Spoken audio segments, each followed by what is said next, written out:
Well, there's not much out there for the Kawasaki Eliminator, but here I go. I'm gonna make a little quick video on how to remove the rear tire. All right, let's remove the time chain cover.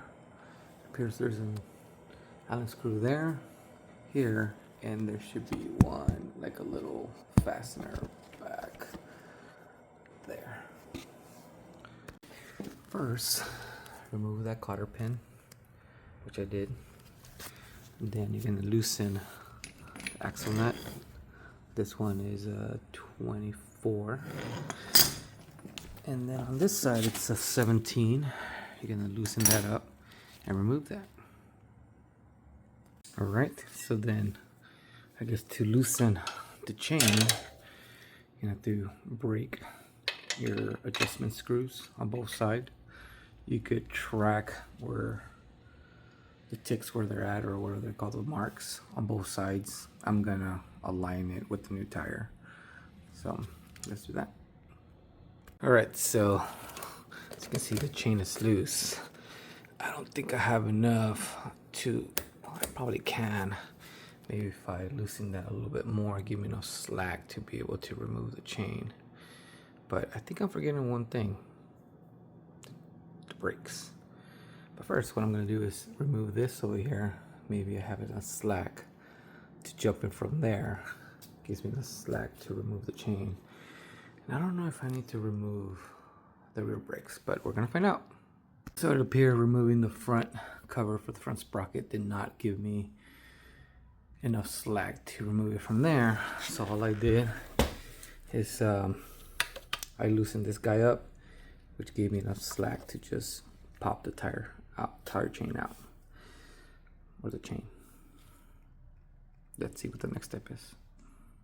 So since the caliper is on top and the axle bolt, I could just push it out. It appears that if I pull that axle bolt out, the tire will just fall. So I have to put something here that will catch it when I remove the axle bolt. Let me see what I could find. But I'm thinking that the next step will be is to remove that axle bolt. And it should go down. But I could be wrong. We will find out. Alright, so I have these old exercise mats that we bought for the garage. Yeah, we didn't use it for that long. And this piece of wood is putting pressure on the tire. So if I remove the axle bolt, hopefully that will give me enough clearance to let the tire drop and take it out. All right, here we go. All right, so I removed the axle. It looks like the tire is loose.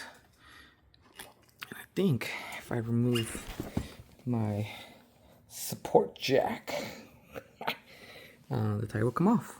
All right, let's check it out. All right, so it did come off, but the caliper is gonna hit the wheel. So technically, the caliper needs to come off. Dang it! I thought it was gonna be simple. I thought it was just like BAM! I guess not. All right, next step, remove the caliper. Actually, you do not need to remove the caliper because the bracket is being held by the axle bolt right there. So all you do is move it and it gets out of the way. Just make sure you secure it safely so it won't hang from the line of all those things we hear with automotive.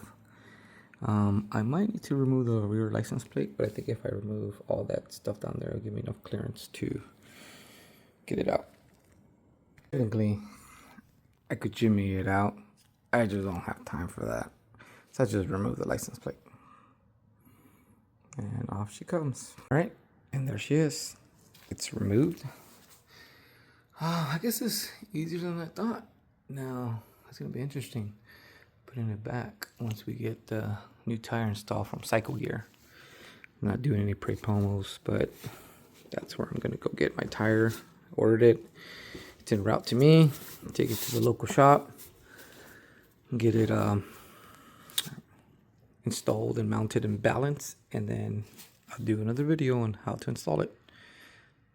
I was doubting myself, thinking I was getting it replaced early because I saw a little bit of thread on this side. I was like, man, I could wait a little bit, but I said, take it off. I noticed there's none here. Do you want to risk my life? Die? Just because I want to save a couple of $100, or should I just replace it? And I am replacing it. One thing I noticed working for dealership is that if you send your stuff all dirty and nasty, whoever's working on it might not, and again the key word is might because it depends on the tech. They might not care about your stuff because it's all damaged and dirty, which means they are gonna treat it like crap. So, which means there might be damage on the way back, scratches and dents because your stuff is dirty. You don't have to, but I see many guys on my side, because it's all dirty and nasty, they tend to not care about it, and they tend to do a job without any regard to somebody's property. So I'm just gonna clean it, make it look nice, and in hopes that I get the right guy, that he's gonna be like, hey, this guy takes care of his stuff. I better be nice, because he might turn out to be a Darren if there's a scratch, dent, or something like that. And plus, you could take pictures before taking it in, and then compare those pictures when it comes out. And if there's any evidence of damage, you have the pictures as evidence to show, hey, this is how it looked when it came in. This is how it looks now, with all the dirt and grime and stuff all over it. Clear pictures that tells a story beyond your feelings and your emotions. Just a little tip. And as you're cleaning your stuff, you might find damage that you didn't know was there. And instead of blaming the tech, you have nobody else to blame but yourself. And you won't create a ruckus trying to get the tech to pay for something that he didn't do. Like, for example, there's a little dent right there. Stupid rocks. This is on a 2024, brand new. Not new, but you're able to see if there's any issues with the rim prior to taking it. And if there is dent, it's not because of you, it's because somebody didn't do their job right. Don't be a Darren. Get your documentation, and if they do damage it, they damage it, but make sure that you're 100% on your side too.